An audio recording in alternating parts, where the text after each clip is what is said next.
பெரியவா சரணம். தெய்வத்தின் குரல் முதல் பாகம், சாப்டர் 10, தேவதா மூர்த்திகள் அவதார புருஷர்கள் என்ற தலைப்பில் சம்பு சங்கரனார். யோகம் என்றால் சேர்க்கை என்று அர்த்தம். ஜீவனானவன் பேதமற்று பிரம்மமான பரமாத்மாவுடன் சேர்ந்து விடுவதுதான் யோகம். பலனில் பற்றில்லாமல் நிஷ்காமிய கர்மம் செய்து அதன் மூலம் சித்த சுத்தி பெற்று பக்தி உபாசனை மூலம் மனசு ஒருமுகப்பட்டு ஈஸ்வரானுகிரகமும் பெற்றால் இறுதியில் இந்த அபேதமான யோக நிலையை அடையலாம். வேதத்தின் பரம தாத்பரியம் இதுவே. ஸ்ரீ கிருஷ்ண பகவான் அர்ஜுனனுக்கு உபதேசித்த யோகம் இதுவே. பரம்பரையாக வந்த இந்த யோகமானது பின்னால் சிதிலமாயிற்று. அதை புனருத்தாரணம் பண்ணவே வந்திருக்கிறேன் என்றார் ஸ்ரீ கிருஷ்ண பகவான். பரமேஸ்வரன் வேறு, கிருஷ்ணன் வேறு அல்ல, இருவரும் ஒருவரே. கீதையிலேயே கிருஷ்ண பகவான் விஸ்வரூபம் காட்டும்போது என்னுடைய ஈஸ்வர ரூபத்தை பார் என்கிறார். பஸ்யமே யோகம் ஐஸ்வரம். விஸ்வரூப தரிசனத்தில் லோகத்தை சம்ஹாரம் செய்யும் ருத்ரஸ்வரூபத்தையே கிருஷ்ணன் காட்டினார்.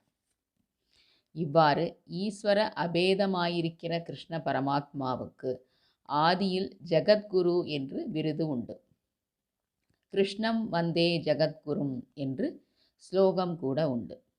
ஜகத்குருவான ஸ்ரீ கிருஷ்ணன் பூர்வத்தில் இந்த யோகத்தை சூரியனுக்கு உபதேசித்தேன். மீண்டும் இப்போது கிருஷ்ணனாக உனக்கு உபதேசிக்க வந்தேன். எந்தெந்த காலத்தில் தர்மம் மிகவும் க்ஷீணிக்கிறதோ அப்போதெல்லாம் வந்து உபதேசிப்பேன் என்றார். ஸ்ரீ கிருஷ்ணாவதாரம் துவாபர யுக இறுதியில் நடந்தது. பிறகு கலியுகம் வந்தது. மறுபடியும் ஜீவ பிரம்ம அபேத யோகத்துக்கு நலிவு உண்டாயிற்று. 72 துர்மதங்கள் தோன்றின. அவை மிக பயங்கரமாக கிளம்பின. அசந்தர்ப்பமானவை எல்லாமே இப்படித்தான் ஆரம்பத்தில் தடபுடலாக இருக்கும்.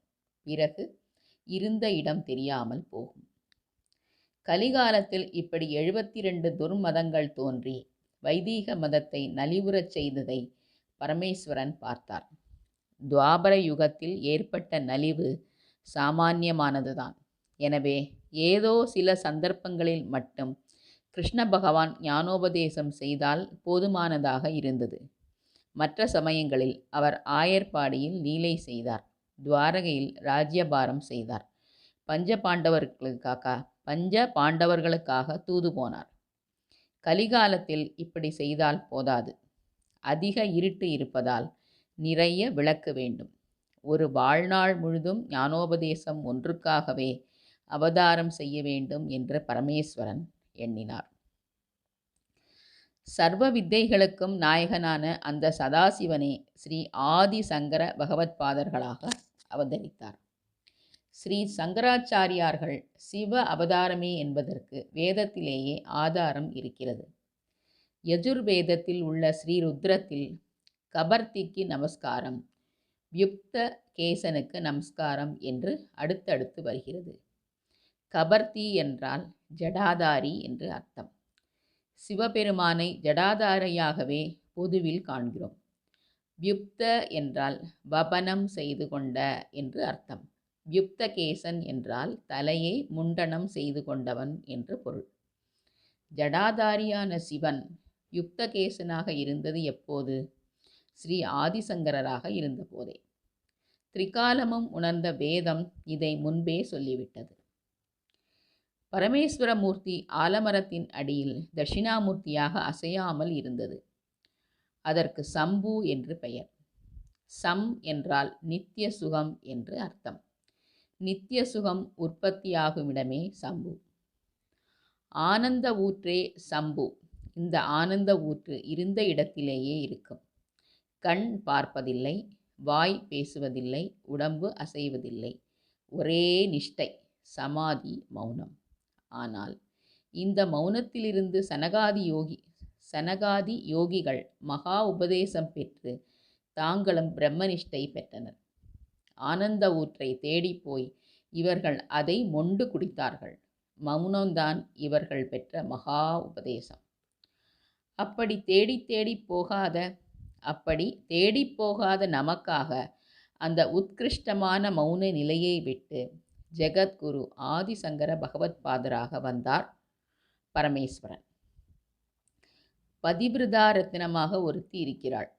அவள் குரலை கூட யாரும் கேட்டதில்லை. அவள் வெளியில் வந்து யாரும் பார்த்ததில்லை. அவளுடைய குழந்தை கிணற்றில் விழுந்து விடுகிறது. அப்போது அவள் வீட்டை விட்டு வெளியே வந்து கூப்பாடு போடுகிறாள்.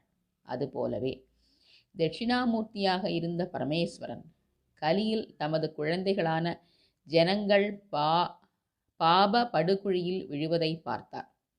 தான் மௌன உபதேச சம்புவாக ஆனந்த ஊற்றாக இருந்தால் இந்த யுகத்தில் பிரயோஜனம் இல்லை. ஊற்றை தேடி யாரும் வரமாட்டார்கள். எனவே அந்த ஆனந்தமே ஜனங்களை தேடி போக வேண்டும். ஆனந்தமாக இருக்கும் சம்பு ஆனந்தத்தை செய்கிற சங்கரராக ஜனங்களிடையே போய் நித்திய சுகத்தை அவர்கள் கையில் எடுத்து தர வேண்டும் என்று தீர்மானித்தார்.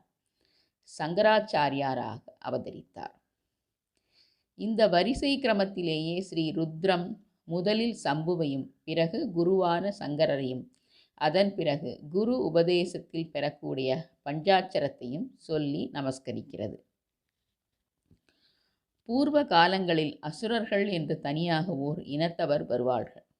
அவர்களை சம்ஹரிக்க விஷ்ணு ஆயுதபாணியாக வருவார். இந்த கலியில் ராட்சசர்கள் தனியாக இல்லை. விஸ்வாமித்திரனின் யாகத்தை கெடுக்க சுபாகு மாரீச்சன் என்ற ராட்சசர் வந்ததாகவும் ஸ்ரீராமர் அவர்களை வதைத்ததாகவும் இராமாயணத்தில் படிக்கிறோம். இந்த கலியில் விஸ்வாமித்திரர் இருந்திருந்தால் அவருடைய யாகத்தை கெடுக்க சுபாகு மாரீச்சரே வேண்டியிராது. அவர் மூளை கெட்டுப்போய் அதனுள்ளேயே அசுர பிரவிற்த்தி குடிகொண்டிருக்கும். அவர் யாகம் செய்யவே எண்ணியிருக்க மாட்டார். ஜனங்களின் மூளையிலேயே அசுரன் புகுந்துவிட்ட இந்த கலியில் யாரை சம்ஹாரம் பண்ணுவது, யாரை விட்டு வைப்பது?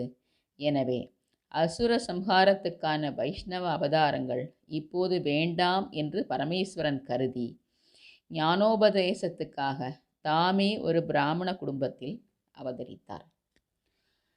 சம்புவாக உட்கார்ந்திருந்த மூர்த்தி சங்கரராக சுற்றும் மூர்த்தியாயிற்று.